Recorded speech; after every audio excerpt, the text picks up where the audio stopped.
South ఇండియాలోనే biggest sorry store మన Varahi silks మన విజయవాడ ఎంజీ రోడ్లో డిసెంబర్ 4వ తారీఖున ఘన ప్రారంభం.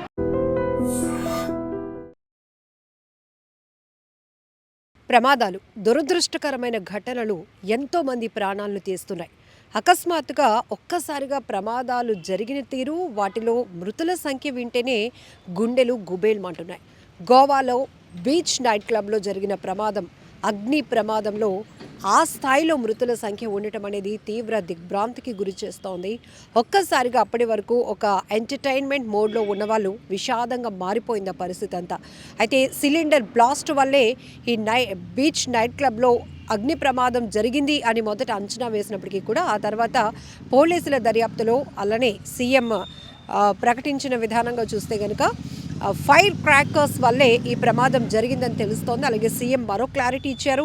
ఈ ప్రమాదం వల్ల ముందు ముగ్గురే చనిపోయారు, కానీ దాని నుంచి ఆ బ్లాస్ట్ వల్ల వచ్చినటువంటి ఆ దట్టమైన పొగ, ఆ కాలుష్యం వల్ల, ఆ వాయువుల వల్ల ఊపిరాడక మిగతా వాళ్ళు చనిపోయారు. ఇప్పటికే 26 మంది వరకు ఈ ప్రమాదంలో మృతుల సంఖ్య ఉన్నట్టుగా తెలుస్తోంది. ఇంకొంతమంది అండర్ ట్రీట్మెంట్లో ఉన్నారు. కానీ ఏది ఏమైనప్పటికీ చాలా బాధాకరమైన ఘటన.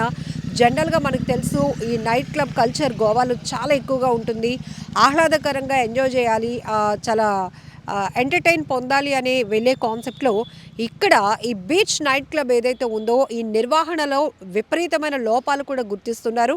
సో నిబంధనలకు అతిక్రమించి ఎట్లాంటి అంటే సేఫ్టీ ప్రికాషన్స్ కూడా లేకుండా జరుగుతుంది అనేది కూడా ఇప్పటికే ప్రైమరీగా గుర్తించడం జరిగింది. పూర్తి స్థాయి నిర్ధారణ అయితే కనుక ఖచ్చితంగా యాక్షన్ సీరియస్గా ఉంటుందని కూడా సీఎం వార్నింగ్ ఇచ్చారు. సో ఏది ఏమైనప్పటికీ కూడా ఒక్కసారిగా గోవాలో ఈ నైట్ క్లబ్లో జరిగినటువంటి ప్రమాదం ప్రతి ఒక్కరిని తీవ్ర కలవరపాటుకు గురి చేసింది. ఎందుకు అంటే అందులో దీని నుంచి ఒక ఎక్స్క్లూజివ్ వీడియో ఒకటి కూడా బయటకు వచ్చింది ప్రమాదం జరిగిన తర్వాత. ఎందుకంటే ఒక డాన్సర్ తన పెర్ఫార్మెన్స్ చేస్తుంది, దానికి సపోర్ట్గా ఉన్నటువంటి ఆ టీం కూడా తమ ఇన్స్ట్రుమెంట్స్ని ప్లే చేస్తున్నారు, మరికొంతమంది ఆమె పెర్ఫార్మెన్స్ని ఎంజాయ్ చేస్తున్నారు. ఈలోపే టాప్ నుంచి ఒక స్పార్క్స్ అనేవి రావటం జరిగింది. అక్కడ ఈ ఉన్నటువంటి ఆ మెటీరియల్ ఏదైతే ఉంటుందో అది ఫ్లేమబుల్ కాబట్టి అది ఇంకాస్త మండటానికి అవకాశం ఉండేటటువంటి మెటీరియల్స్ ఎక్కువగా ఉంటాయి కాబట్టి ఈ ప్రమాదం కాస్త తీవ్రత ఎక్కువగా జరిగింది అని చెప్పుకోవచ్చు 100%. అయితే ఈ వీడియో రాకముందు మాత్రం అందరూ సిలిండర్ బ్లాస్ట్ అవడం వల్లే ఈ ప్రమాదం జరిగిందని ఒక అంచనాకు వచ్చారు. కానీ ఆ తర్వాత ఈ వీడియో ఏదైతే ఒక డాన్సర్ పెర్ఫామ్ చేస్తూ ఉన్నప్పుడు ఎక్కడైతే మంటలు చెలరేగాయో ఆ పైన అక్కడి నుంచి పూర్తిగా వ్యాపించాయి. అయితే ఇంకొకటి కూడా మనం ఈ వీడియోలో గమనించవచ్చు, అలా ఒక స్పార్క్స్ మంటలు చెలరేగుతున్నా కూడా అక్కడ ఉన్న వాళ్ళు ఎవరు అలర్ట్ కావటం లేదు. దాన్ని ఏదో చిన్నగా చూసుకున్నట్టున్నారు. కానీ ఇంత పెద్ద ప్రమాదంగా మారుతుందని వారెవరు ఊహించలేకపోయారు. ఒకవేళ అది జరుగుంటే చిన్నదైనా పెద్దదైనా ముందు అక్కడి నుంచి అలర్ట్ అవ్వటం అనేది, అక్కడి నుంచి ఎస్కేప్ అవ్వడం అనేది చాలా ఇంపార్టెంట్. బట్ ఇక్కడ వారెవరు దాన్ని లైట్గా తీసుకున్నారు, కానీ అది పెద్ద ప్రమాదంగా మారిపోయింది. ఇప్పటికే 26 మంది వరకు చనిపోయినటువంటి దుర్ఘటనగా ఇప్పుడు మనం చెప్పుకోవాల్సినటువంటి దుస్థితి వచ్చింది. ఏది ఏమైనప్పటికీ కూడా ఈ మధ్యకాలంలో అగ్ని ప్రమాదాలు కూడా ఏ రేంజ్లో జరుగుతున్నాయంటే క్షణాల్లో రెప్పపాటులోనే ప్రమాదాల్లో మృతుల సంఖ్య మరింత పెరుగుతూ ఉండటం మరింత బాధాకరమైన విషయం. ఇప్పటికే ఫైటర్స్ కూడా మనకి ఎప్పటికప్పుడు అలర్ట్ చేస్తూ ఉంటారు. అది ఇల్లా, కార్పొరేట్ సెక్టార్సా, లేకపోతే మీరు పనిచేస్తున్న వాణిజ్య సముదాయాల, ఇంకొకట ఎక్కువ చూస్తాం మనం. ఫార్మాస్లో ఎక్కువగా అగ్ని ప్రమాదాలు జరుగుతూ ఉంటాయి. ఫస్ట్ ఏదైనా ఒక ప్రమాదం జరిగినప్పుడు అక్కడి నుంచి ప్రాణ నష్టం లేకుండా చూసుకోవడం అనేది పెద్ద ఇంపార్టెంట్ పాయింట్ ఇక్కడ. కానీ కొంతమంది దాన్ని లైట్గా తీసుకుంటారు, మనం దాన్ని కంట్రోల్ చేసేయగలము అనే ఆలోచనలో ఉంటారు. ఇక్కడ కూడా గోవాలో నుంచి రిలీజ్ అయిన ఈ వీడియో నైట్ క్లబ్లో ఆ టైంలో ప్రమాదం స్టార్ట్ అయినటువంటి ఆ సందర్భంలో రికార్డ్ అయిన వీడియో కూడా చూస్తుంటే వారెవరు అలర్ట్ అవ్వటం లేదు, పెద్దగా అక్కడి నుంచి వెళ్ళటానికి కూడా ఇష్టపడట్లేదు. కాబట్టి అందులో చిక్కుకుపోయిన వారి సంఖ్య ఎక్కువగా ఉండటం వల్ల అది కాస్త వాళ్ళ ప్రాణాల మీదకు వచ్చినటువంటి పరిస్థితి ఉంది.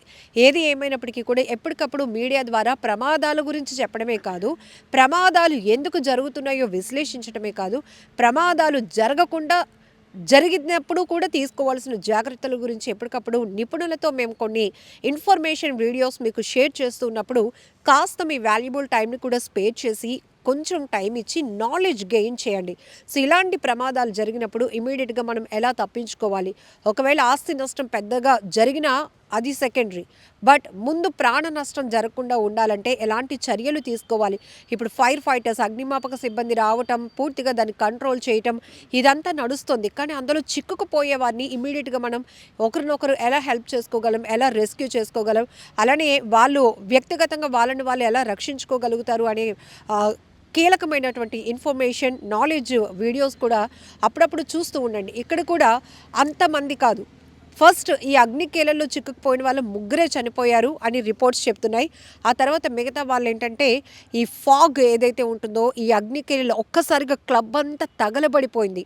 ఆ ధాటికి వీరంతా కూడా ఊపిరాడక మిగతా వాళ్ళు కూడా చనిపోయారు అనేటటువంటి స్టేట్మెంట్ వస్తోంది. దీన్ని బట్టి మనం అర్థం చేసుకోవచ్చు ప్రమాదాలు జరగకుండా ఎంత జాగ్రత్తగా ఉండాలో. అది కూడా పబ్లిక్ గ్యాదరింగ్ ఎక్కువగా ఉన్న చోట. ఇప్పుడు మళ్ళీ 31 జనవరి 1 ఈవెంట్స్ కూడా వస్తున్నాయి. భారీ ఈవెంట్స్ కూడా చేస్తూ ఉంటారు. అది రెగ్యులర్గా వాళ్ళకి అలవాటైన చర్య కావచ్చు, కానీ ఒక్కొక్కసారి జరిగే చిన్నపాటి నిర్లక్ష్యం, నెగ్లిజెన్సీ వల్ల ఎంత పెద్ద ప్రమాదాలు జరుగుతాయో కూడా ఇలాంటివి మనం ఒక ఎగ్జాంపుల్గా తీసుకొని ప్రమాదాల నివారణకు చాలా కేర్ఫుల్గా ఉండాల్సినటువంటి అవసరం ఎంతైనా ఉంది. నిజంగా ప్రస్తుతం ఉన్నటువంటి సమాజం దేనికి ప్రయారిటీ ఇస్తుంది? ఆర్థిక సంబంధాల చుట్టూ మాత్రమే తిరుగుతోంది. మళ్ళీ ఎన్నికలంగానే చాలా విరక్తి కలుగుతాను. మంచి అనిపిస్తుంది కదా, లేడీస్ కూడా ఛాలెంజింగ్ జాబ్స్ చేసినప్పుడు చాలా బాగుంటది. ట్రాఫిక్ అసిస్టెంట్స్ గా నియమించిన ట్రాన్స్జెండర్స్ అందరితో సాల్యూట్ చేయించుకుంటున్నారు. ఫుడ్ డెలివరీ ఇవ్వటానికి వెళ్ళినటువంటి డెలివరీ బాయ్ అనిల్ పై కళ్ళ ముందు